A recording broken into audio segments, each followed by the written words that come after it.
Hello दोस्तों, welcome back to my channel. आज का हमारे इस वीडियो का विषय है संयुक्त परिवार के लाभ। संयुक्त परिवार भारतीय समाज की अत्यंत प्राचीन और महत्वपूर्ण संस्था है।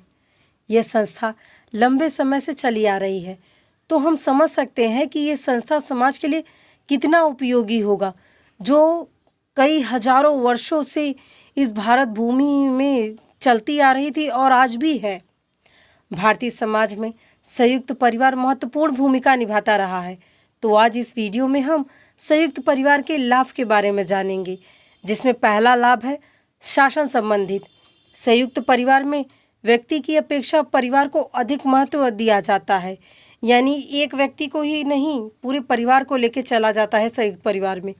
इसीलिए सभी परिवार में एक कर्ता होता है। कर्ता सभी कामों को निर्देशित करता है, जिससे परिवार में व्यवस्था अच्छी तरह से चलती है। संयुक्त परिवार का दूसरा लाभ है धार्मिक कार्य। संयुक्त परिवार के कारण अध्यात्मवाद को प्रोत्साहन मिलता है।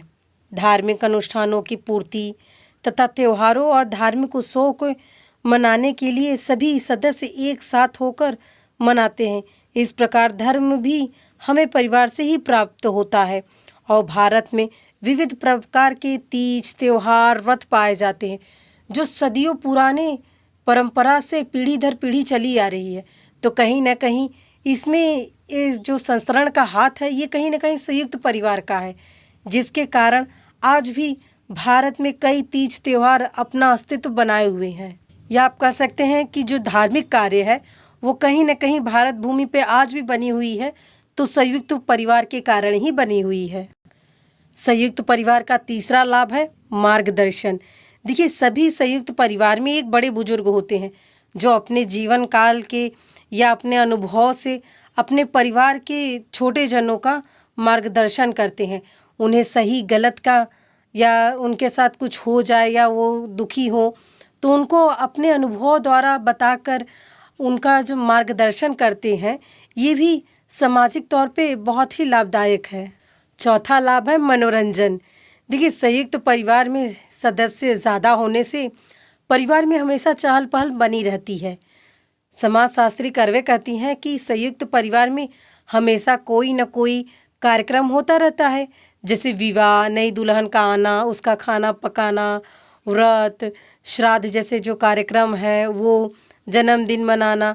ऐसे परिवार में बराबर अतिथि भी आते जाते रहते हैं। देवर भाभी के जो हंसी मजाक होते हैं, वो ननद भौजाई के छोटे मोटे नोक झोंक, बच्चों की किलकारियाँ, देवरानी जेठानी के प्रतिस्पर्धात्मक जो कार्य होते हैं या झगड़े होते हैं, वो सब क्या होते हैं, एक मनोरंजन का वातावरण रहता है हर समय संयुक्त परिवार में। हालांकि आज मनोरंजनात्मक चीज़ों की जो परिभाषा है वो बदल चुकी है आधुनिकता के कारण, लेकिन संयुक्त परिवार में आज भी कहीं न कहीं इन सब के कारण संयुक्त परिवार में प्रेम भाव बना हुआ है, जो कि सामाजिक दृष्टि से बहुत ही महत्वपूर्ण है। पांचवा लाभ है बच्चों के लालन पालन में योगदान।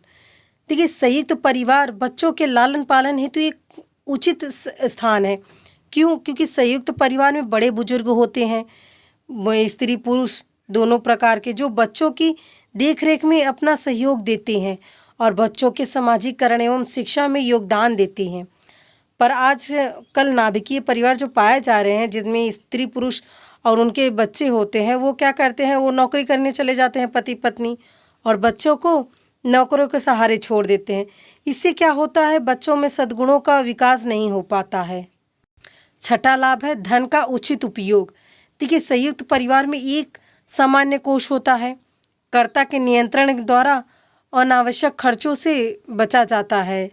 परिवार में आय और संपत्ति पर किसी भी सदस्य का विशेष अधिकार नहीं होता है, इसलिए सभी सदस्य समान रूप से लाभ के भागीदारी होते हैं। संपत्ति के विभाजन के बचाव। देखिए, संयुक्त परिवार में चूंकि सभी सदस्य सम्मिलित रहते हैं, इसलिए वहाँ संपत्ति के विभाजन के बजाय उसका उपयोग व्यापार और धंधे में करके संपत्ति में और अधिक बढ़ोतरी की जा सकती है। और संयुक्त परिवार में कृषि का विभाजन न करके उत्पादकता को बढ़ाने में सहयोग दिया जा सकता है। इस तरह से संयुक्त परिवार द्वारा संपत्ति के विभाजन के बचाव किए जा सकते हैं। आठवां लाभ है श्रम विभाजन। इरावती कर्वे के अनुसार विशाल संयुक्त परिवार एक व्यक्ति के पद और उसके आर्थिक क्रियाकलाप को निश्चित कर देता है और उससे सुरक्षा प्रदान करता है। परिवार के सभी सदस्य अपनी योग्यता और क्षमता के अनुसार कोई न कोई कार्य अवश्य करते हैं। लाभ है संकट का बीमा। देखिए, सुख और दुख जीवन के दो पहलू हैं जिनके बिना जीवन अधूरा सा है। सभी मनुष्य के जीवन में सुख के साथ साथ दुख भी पाए जाते हैं। ये दुख किसी भी प्रकार के हो सकते हैं, जैसे कोई दुर्घटना, बीमारी, शारीरिक या मानसिक अस्वस्थता, नौकरी छूट जाना आदि कई कारण हो सकते हैं दुख के। इन सभी अवस्था में संयुक्त परिवार एक सहारे के रूप में जीवन में बना रहता है हमारे। इसीलिए संकट का बीमा संयुक्त परिवार को कहा जाता है। संस्कृति की रक्षा। संस्कृति की रक्षा से तात्पर्य है कि भारतीय संस्कृति निरंतरता एवं स्थायित्व के लिए संयुक्त परिवार की एक महत्वपूर्ण कड़ी रही है। यानी कहीं न कहीं संयुक्त परिवार ही सभी परंपराओं और संस्कृतियों को अपने अंदर निहित कर पीढ़ी दर पीढ़ी हस्तांतरित कर उसे बचाया है। और एक लाभ है अनुशासन एवं नियंत्रण। संयुक्त परिवार में एक कर्ता होता है जिसकी सभी सदस्य जिसकी बात मानते हैं और जिसके द्वारा परिवार में नियंत्रण कर परिवार में अनुशासन बना रहता है। संयुक्त परिवार का एक लाभ और है जो है कि राष्ट्रीय एकता एवं देश सेवा। देखिए, संयुक्त परिवार की संरचना ही कुछ इस प्रकार है कि व्यक्ति उसमें अपने आप को त्याग, प्रेम, सहानुभूति, सहयोग ये सभी चीज़ सीख लेता है परिवार में रहते ही। इन भावों के कारण राष्ट्रीय एकता को भी बल मिलता है। सामाजिक सुरक्षा, जो कि संयुक्त परिवार में व्यक्ति को सामाजिक सुरक्षा प्रदान करता है।